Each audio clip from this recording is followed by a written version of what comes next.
लोग एक तरफ खड़े हुए हैं, वो सिर्फ एमएलए, दो एमएलए जो रियासी का और कटरे का जो एमएलए एक साइड खड़े हुए हैं। वो उन्होंने एक नया काम शुरू किया, वहाँ से छुप के भाग कर यहाँ पे प्राइवेट स्कूलों को वो प्रमोट कर रहे हैं। यहाँ पर आकर कल मैंने देखा, इनकी वीडियोस देखी मैंने यहाँ पर, ये प्राइवेट स्कूल को प्रमोट करने के लिए। ये गवर्नमेंट का ये काम होता है, अपने गवर्नमेंट के स्कूल छोड़ के आप प्राइवेट स्कूलों को प्रमोट कर रहे हैं यहाँ पर आकर। जिस बात के लिए उन्होंने बोलना चाहिए वहाँ पर एक शब्द तक नहीं निकला उनका। मुझे लगता है उनको उनकी चीखें सुनाई नहीं दे रही है, इनके कान ये बहरे हो चुके हैं। चंद दिनों में, आज या कल में उन्हें नहीं छोड़ा गया। हम आत्मदाह करने के लिए जो है वो तैयारी कर रहे हैं। इसकी जिम्मेदारी जो है एडमिनिस्ट्रेशन रियासी लेगी, पुलिस लेगी।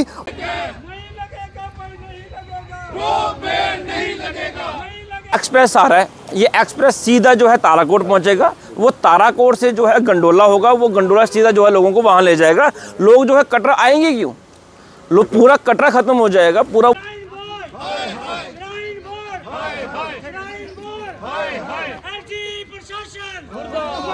कल कुछ लोग मुझे मिले जो पालकी उठाते हैं, जैसे वो बैल के कंधे पड़े होते हैं, निशान पड़े होते हैं, ऐसे वो पालकी उठा कर बेचारों के। लेकिन उनको पेट पालना है, घर का चलाना है, बच्चों का पालना है, और वो कह रहे हैं कि यही हमारा काम है। हम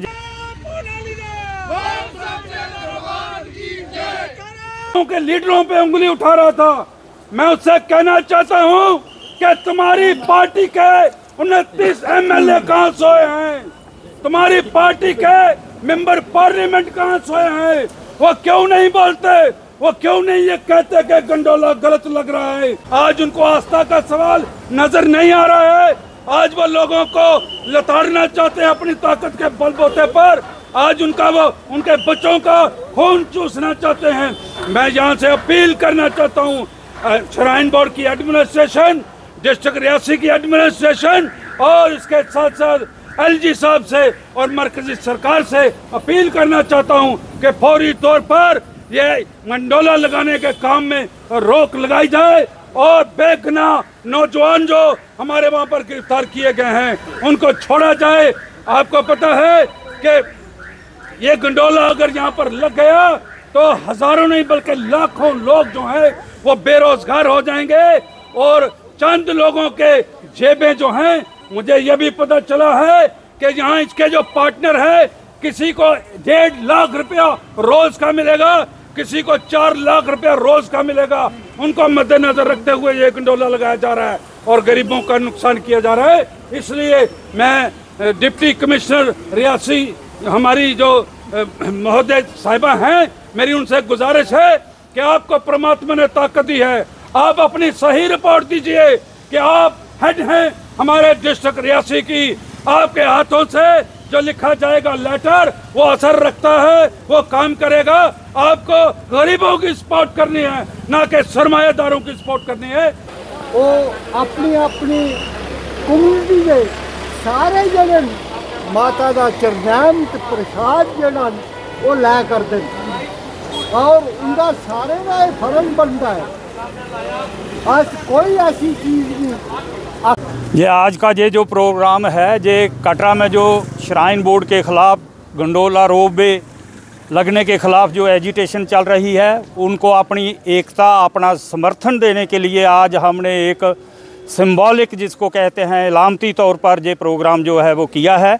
तो जहाँ रियासी में जहाँ मुख्तलिफ़ किस्म पार्टियों के मुख्तलिफ़ ख्यालात के, जहाँ बार एसोसिएशन है, CPIM है, नेशनल कॉन्फ्रेंस, कांग्रेस और दूसरे समाजी संगठन जितने भी हैं, उनके नुमाइंदे इकट्ठे हुए और हम ये एडमिनिस्ट्रेशन तक ये एक मैसेज देना चाहते हैं कि अगर कटरा के में जो लोगों की डिमांड है वो कटरा के लोगों की ही नहीं है, बल्कि उसमें हज़ारों लोग हमारे डिस्ट्रिक्ट से, इंटर डिस्ट्रिक्ट दूसरे ज़िलों से भी आकर, जितने भी लोग स्टेक होल्डर हैं वहाँ काम करते हैं, मजदूरी करते हैं, घोड़ा वाले, खच्चर वाले, पिट्ठू या रेडी वाला, छोटा दुकानदार, छोटा ढाबे वाला, जितने भी लोग हैं, ये सब का मसला है। और बहुत से नौजवान हमारे बेरोज़गार हैं, और ये थोड़ा वाहिद एक ही ऐसी जगह है, ये कटरा वैष्णो देवी माता की मेहरबानी भी है, और वही एक स्थान है जहाँ से हज़ारों लोगों को जो है वो रोज़गार मिल रहा है। लेकिन गवर्नमेंट की गलत पॉलिसियाँ, ये डेवलपमेंट की बात करते हैं, डेवलपमेंट के और बहुत से तरीके हैं।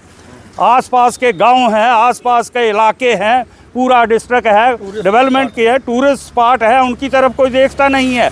इसको कमर्शलाइज करने की कोशिश की जा रही है कि जहां आकर ये पहला तीर्थ स्थान जो हमने देखा है कि जहां आरती में बैठने के लिए भी हज़ारों रुपए लिए जाते हैं, वहाँ पहले दर्शन के लिए हज़ारों रुपए लिए जाते हैं। ये कौन सा वो है, इनको कोई आस्था नहीं है, ये हमारी आस्था से खेल रहे हैं। हमने देखा है कि हमारे डिस्ट्रिक्ट के अलावा जम्मू प्रोविंस जहाँ का सभी हर जगह से लोग जो आते हैं। और मिसाल मैं आपको देता हूँ, मैं देख रहा था कल कुछ लोग मुझे मिले जो पालकी उठाते हैं, जैसे वो बैल के कंधे पड़े होते हैं, निशान पड़े होते हैं, ऐसे वो पालकी उठा कर बेचारों के, लेकिन उनको पेट पालना है, घर का चलाना है, बच्चों का पालना है, और वो कह रहे हैं कि यही हमारा काम है, हम यही कर सकते हैं, अब और कोई काम नहीं कर सकते।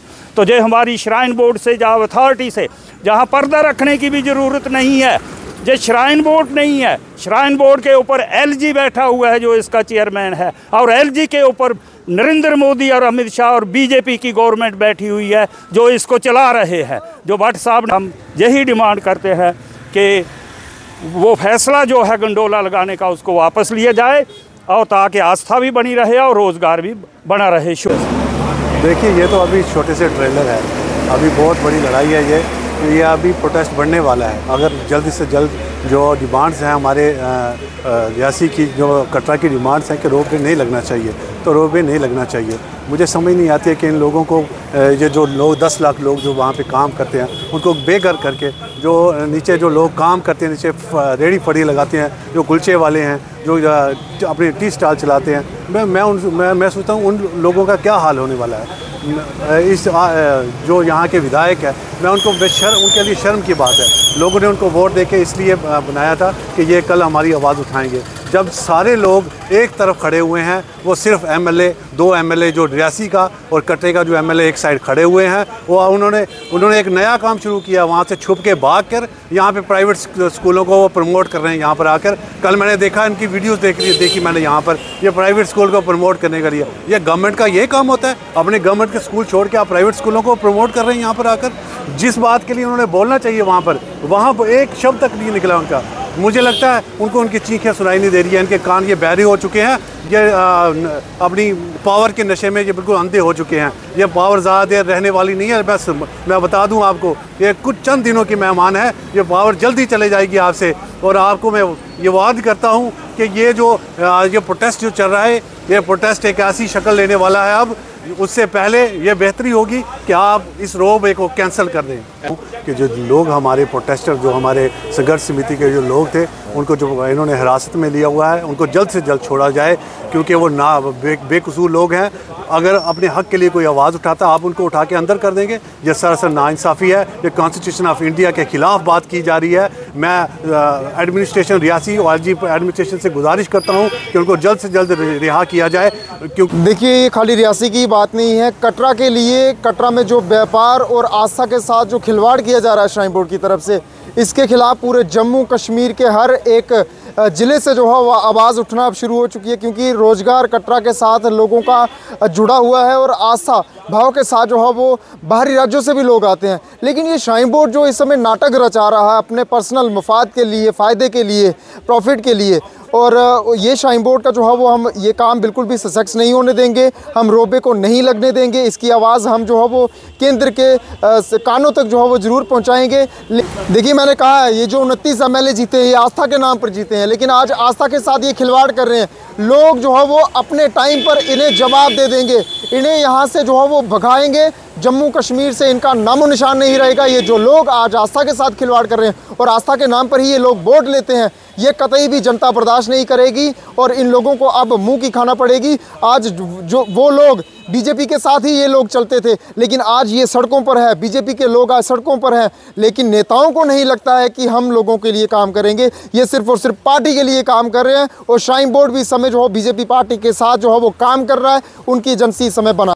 देखिए, मैं कहता हूं और वार्निंग देना चाहता हूं एडमिनिस्ट्रेशन को और पुलिस प्रशासन को, जो हमारे जो प्रोटेस्टर जो पीसफुली तरीके से प्रोटेस्ट कर रहे थे, 23 से 24 का नंबर इस समय हो चुका है, जो इस समय जेलों में डाल दिए गए हैं। हम अपने हकों को लेकर के आवाज़ उठा रहे हैं। अगर चंद दिनों में, आज या कल में उन्हें नहीं छोड़ा गया। हम आत्मदाह करने के लिए जो है वो तैयारी कर रहे हैं। इसकी जिम्मेदारी जो है एडमिनिस्ट्रेशन रियासी लेगी, पुलिस लेगी और सरकार लेगी। केंद्र अगर हम हमारे में से किसी भी शख्स को जो अगर कोई हानि पहुंचती है तो वो जो है वो जिम्मेवारी केंद्र सरकार की होगी, स्थानीय प्रशासन की होगी, श्राइन बोर्ड की होगी। हमारे जितने भी प्रोटेस्टर हैं इनको जल्द से जल्द रिहा कर दिया जाना चाहिए ताकि हम लोग जो है वो अपनी लड़ाई को आगे बढ़ा सकें। हम चाहते हैं कि रोपवे नहीं लगे, हम आज ही सड़कों से हट जाएंगे, हम बिल्कुल भी प्रोटेस्ट नहीं करेंगे। लेकिन सिर्फ और सिर्फ एडमिनिस्ट्रेशन की इस समय जो है वो डील है, एडमिनिस्ट्रेशन इस समय बोनी बनी है। एज ए एसोसिएशन तो मैं अभी कुछ नहीं बोल सकता क्योंकि वो तो एसोसिएशन का फैसला होगा, हम बैठ के बात करेंगे और एसोसिएशन समर्थन करती है कि नहीं। हम ये कि हम एक सोच के जो एडवोकेट है जो ये चाहते हैं कि जो गरीब तबके को नुकसान ना हो, गरीब तबके की जो रोज़ी रोटी है उसके ऊपर लात ना मारे जाए, गरीब लोगों को गला ना काटा जाए। क्योंकि हम ये इसी बात को समझते हैं कि कटरा में जितने भी ट्रैक पर जो लोग काम कर रहे हैं, दिहाड़ी मजदूरी लगा रहे हैं, तो अगर वो वहाँ से बेघर हो जाएंगे तो कहीं ना कहीं ये उनके पूरे घर को डिस्टर्ब हो जाएंगे। इसलिए हम उन गरीब लोगों की जो है सपोर्ट में उतरे हैं, एक चीज़। और दूसरी बात जो है, हम जो हमारे धर्म के साथ जो खिलवाड़ किया जा रहा है हम उसकी सपोर्ट में हैं कि ये धर्म की एक, मैं मानता हूँ कि हमारी एक रिलीजियस सेंटिटी जुड़ी है उस ट्रैक के साथ। हम जैसे खुद अपना महसूस करते हैं जब उस ट्रैक से गुज़रते हैं, वैष्णो देवी के लिए हम गुज़रते हैं वहाँ पे, तो रास्ते में एक दूसरे को हम कम्युनिकेट करते हैं, जय माता दी, जय माता दी, ज़ोर से बोलो जय माता दी, आगे वाले भी बोले जय माता दी, पीछे वाले भी बोले जय माता दी। तो पता नहीं कहाँ से लोग आए हैं, दूर दराज से, कोई कहीं से है, कोई कहीं से, ना वो मुझे जानता ना मैं तुझे जानता हूँ। वो कितना प्यार मोहब्बत देखने को मिलता है रास्ते में, एक दूसरे से मुलाकात हो रही है, एक दूसरे से मिल रहे हैं। और रास्ते में जितने भी हमारी जगहें जो हैं हम वहाँ की रेलिवेंसी सुनते हैं, वहाँ की इंपॉर्टेंस सुनते हैं, वहाँ की बैकग्राउंड सुनते हैं। और वहाँ के जो एक रिलीजियस जो हमारे जो हमला किया जा रहा है हमारे धर्म के ऊपर, ये जो और पर्टिकुलरली जो वो लोग जो धर्म के ठेकेदार बनते हैं, जो धर्म के नाम पे जो लोगों को बेवकूफ़ बनाते हैं, आज वही हमारे धर्म के ऊपर अटैक कर रहे हैं। तो इस मुद्दे लोगों को लग रहा है कि हम गंडोला के ख़िलाफ़ हैं। गंडोला के ख़िलाफ़ इसलिए भी हैं क्योंकि जो एक्सप्रेस आ रहा है, ये एक्सप्रेस सीधा जो है ताराकोट पहुंचेगा, वो ताराकोट से जो है गंडोला होगा, वो गंडोला सीधा जो है लोगों को वहाँ ले जाएगा। लोग जो है कटरा आएंगे क्यों? लोग पूरा कटरा ख़त्म हो जाएगा, पूरा वो ट्रैक ख़त्म हो जाएगा। जा तो आप एक्सप्रेस जो को चेंज कर दीजिए, फिर भी कोई दिक्कत नहीं, आप पीछे से टर्न लीजिए तो वहाँ पे Katra, let be suppose Katra में चॉपर सर्विस है, बैटरी कार सर्विसेज है और भी सर्विसेज है। लोग कटरा में आते हैं, फिर उनके पास ऑप्शन रहता है कि आपने कौन सी सर्विस प्रोवाइड करनी है। मगर यहाँ पे लोगों को ऑप्शन ही नहीं है। जैसे ही कोई एक्सप्रेस से ताराकोट जाएगा, वहाँ से उसको गंडोला में बैठना और दर्शन कर देना है। हम क्लियर कट शब्दों में इसलिए इस प्रोजेक्ट के खिलाफ हैं। क्या कहेंगे? मैं करूँगा ये बहुत ही कायराना हरकत है, शर्मनाक हरकत है। मैं अपने एक्सपीरियंस के साथ ये बोलता हूँ कि ये जो हमें काफ़ी देर होगी प्रोटेस्ट करते हुए, हमने काफ़ी बार गिरफ्तारियां दी हैं, हमने रियासी में गिरफ्तारियां दी हैं, हमने जम्मू में गिरफ्तारियां दी हैं, इवन हमने दिल्ली में जाके भी गिरफ्तारियां दी। मगर यहाँ पे जो हमें देखने को मिल रहा है, ये हमारी जम्मू कश्मीर की पुलिस नहीं है भाई साहब, ये हमारी जम्मू कश्मीर की पुलिस नहीं है। क्योंकि जम्मू कश्मीर की पुलिस कभी भी इतनी कायराना हरकत नहीं कर सकती। ये मोदी की पुलिस है, मोदी की। और मोदी ने सीधा बोला हुआ है कि कोई प्रोटेस्ट नहीं करेगा, कोई अपने फंडामेंटल राइट को एक्सरसाइज नहीं करेगा, और जो भी प्रदर्शन करता है मेरे ठेकेदारों के खिलाफ खेल है। पैसे फेंको, तमाशा देखो, गरीब जनता की किसी को फिक्र नहीं है। आज मैं पूछना चाहता हूं आपके माध्यम से, जितने भी आपके व्यूअर्स हैं वो उनसे मैं सवाल करूंगा, और ये कमेंट बॉक्स में जरूर बताएं उन लोगों का क्या कसूर है। उन लोगों ने गरीब लोगों की आवाज़ उठाई, उनका ये कसूर है। उसने हमारे उन संघर्ष समिति के लोगों ने हमारे धर्म की बात की, हमारी आस्था की बात की, और उसने धर्म को बचाने की बात की, ये उनका कसूर है। कोई एक चीज़ मुझे बता दीजिए, आप पूरी वीडियो क्लिप्स देख लीजिए। उन्होंने कहा कि हमें एक प्रोटेस्ट मार्च निकालने दीजिए, हमारा फंडामेंटल राइट है। बार बार रिपीट कर रहे हैं, हमारा फंडामेंटल राइट है, हमारा प्रोटेस्ट करने का फंडामेंटल राइट है, और हम पीसफुल प्रोटेस्ट कर रहे हैं।